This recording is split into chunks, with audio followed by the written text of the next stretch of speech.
Uneducated opinion. Alright, I'm your host, Jordan.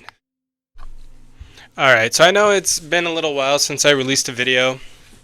I've actually been working on a Scream 5 review, but due to continuous copyright claims, I have decided to put that on the back burner for now until I have the time to finish editing, because I've edited it like 6 times and it's still giving me an issue, so I just got to go through and make sure I edit all the scenes down properly. Maybe I'll release the full version on another platform, maybe Rumble or something. I'm not sure which ones are out there. X, maybe even. So I had a wonderful video in store for my subscribers, but Paramount Pictures and Spyglass Media Group had other plans. So instead, I decided to do a review for the movie Baghead. It is directed by Alberto Corredor. He's directed the original Baghead short film and another short film named The Knowledge I haven't seen. It seems for the most part, when it comes to horror films that spawn from a short film, it can go on to become a great full-length feature film. I mean, you have Evil Dead, Smile, Mama, and Trick or Treat Season's Greetings. And that's just to name a few. There's plenty more. Those are just some of my favorites and that stick out to me. And then you have movies such as Night Swim, Lights Out, and Baghead that proved to be a better short film than a full-length feature. Granted, this film only clocks in at like an hour and 35 minutes, but when it's all said and done, it felt closer to like 2 hours. It actually took me 3 times to finish. The first 2 times I fell asleep. So Baghead stars Freya Ellen, I think is how you say her name. She plays the main character, Iris. Freya is also in the Kingdom of the Planet of the Apes as Nova, or May, I think is her real name in that, which was an incredible watch. I enjoyed it quite a bit. What a wonderful day! You know, I love that shit. So this movie is about an old pub that is owned by multiple men over the years, as the basement holds a secret that extends through generations. As the current owner, Owen, attempts to free himself from this secret that is rather quickly and haphazardly revealed to be like this evil entity. Because in the beginning you see Owen, and it kind of gives off the Evil Dead 2013 vibes, where it's like a misleading opening scene and he's trying to burn someone on fire and then it all goes to hell for him. But Evil Dead was far more effective with that than this movie was. It was just kind of rushed through. But back to it. So it's an evil entity with the ability to shapeshift and provide a moment of communication with a lost loved one, that is accompanied by mild to severe consequences. I mean, we'll get into that later. Owens ends up losing his life as his daughter Iris is now next in line to inherit this curse. As Iris travels back home to identify her father, who has suffered a tragic death due to being engulfed in flames, when Iris decides to keep the pub after a gentleman offered her $5,000 to be able to speak to Baghead, as this opens the door for more curious events to occur while it all comes spiraling down at a snail's pace, only to fizzle out at the end with the absence of any sort of real payoff. But hey, thank goodness for that sequel bait, you know. And alright, this is an alert now. Spoilers ahead! Spoilers ahead! Alright, so overall I did not enjoy this movie. I went in with middle of the road expectations, yet still found myself counting down until the movie was over. It reminded me of a bare bones version of Talk to Me. You know, being able to talk to the dead. You only have a specific amount of time to communicate. It's treated as something mildly spooky, but kind of like a parlor trick. There's a fractured relationship with a lost parent that drives the character's decisions. Then the rules are broken. People become haunted, only for the main character to die to be brought back in an afterlife-esque type of way. With the exception that Talk to Me is emotionally gripping, as Baghead comes across as forced and poorly structured. It follows an obvious blueprint without any sign of originality or taking a risk in subverting or reinventing the subgenre to prevent predictability. It also lacked any emotional connection to any characters. The only character I actually enjoyed was Katie, who was played by Ruby Parker.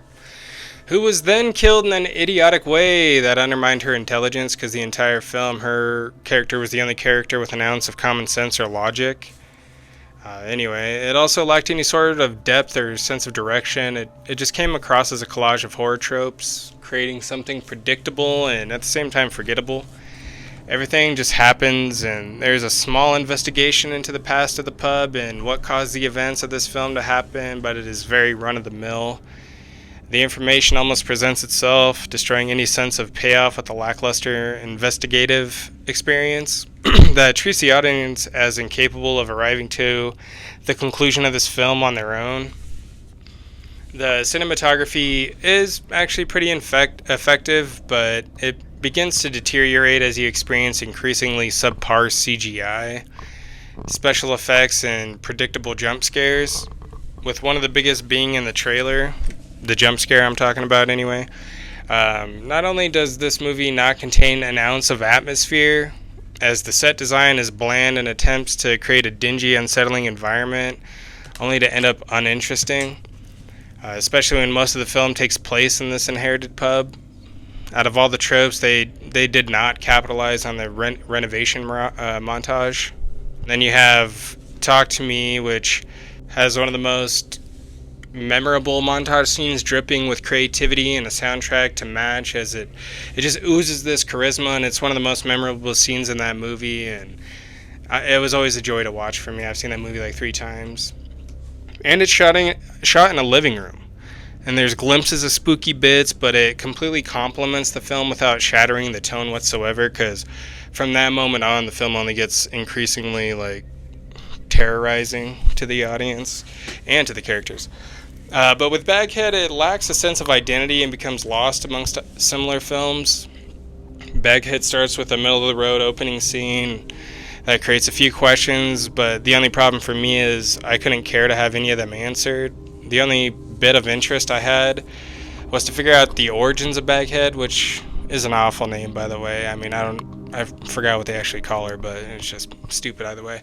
But it even falls flat when it is exposed that it was just a group of men that tortured and murdered a woman that they accused of being a witch because she was able to talk to the dead, and she was tired of them abusing her power, so they, gave her the old what for and got rid of her and locked her in the basement, which, of course, agreed. They go back and break open the wall, let her back out, and start doing that shit all over again.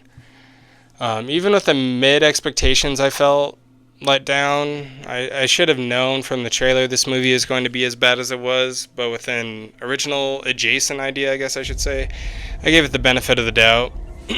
And the acting is not terrible, but it is quite inconsistent, maybe even laughable at moments when it's attempting to have any sense of drama or tension or like emotional connections between characters. It comes off forced.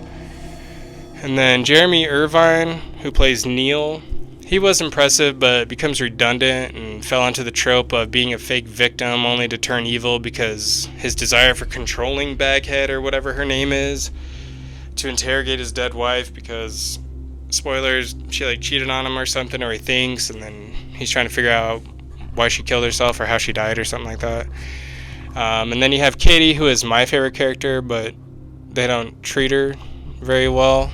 She's a smart character and makes good decisions and all that, but they completely obliterate that with her having to come back and the whole trope of, I got the information, and then, yeah, you know how it goes. And in my opinion, she should have been the main character.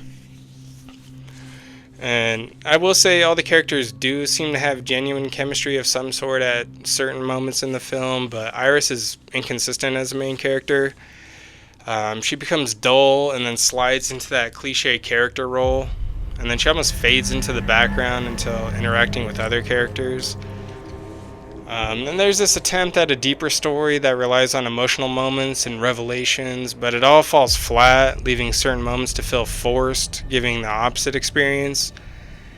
And then as the movie comes to an end, it races to the finish with a predictable heel turn, Neil, and an unwanted revival of a character that had an equally surprising and effective death, in my opinion. It actually caught me off guard, and I was surprised by it.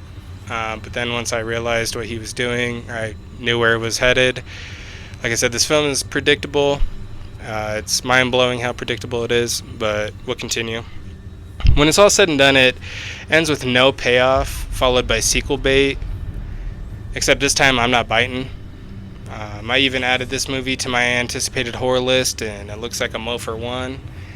But I plan to review The First Omen soon. It just hit Hulu, so hopefully it's a better ride and not a snooze fest of cliches and tropes like Baghead. So overall, I would give Baghead a 2.5 out of 5. If it didn't struggle with its identity and brought something original to the table, I think it would have been far more effective. For them to not take any risks is baffling, especially when the premise has plenty of potential. But playing it safe was the downfall, to say the least. Let me know your thoughts below. Thank you guys for watching. Love you guys, and remember, stay spooky.